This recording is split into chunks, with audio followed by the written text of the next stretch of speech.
Pamirsa kasus rabies kantun kepanggih ring Kabupaten Jembrana. Wenten sani nyegut krama desa Brangbang, Kecamatan Negara, ring tanggal 3 dasa siki Desember sani lintang.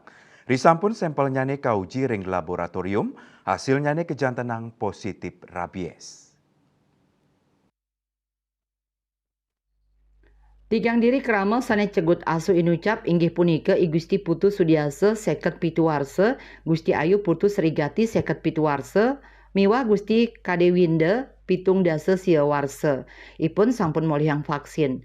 Kepala Bidang Keswan dan Kesmafet Dinas Pertanian dan Pangan Jembrana Iwayan Widarso Mausang, anjing gila sane nyengkut krama kauningin positif rabies, risampun sampel nyane kauji ring laboratorium BB Vet dan Pasar.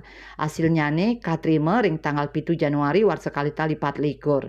Selantur nyane petugas langsung laksanayang vaksin emergensi ring wewidangan irike. Vaksinasi emergensi kemargiang ring 3 dasa ukud asu miwah 7 ukud meong. Asu sane kejantenang positif rabies, lumbar ring wewidangan paumahan korban sane nyegut awak keramene. Krama taler kaaptiang waspada saha mangde nguningayang majang petugas yening keni cegut asu. Surya Dharma Bali Pos nguningayang.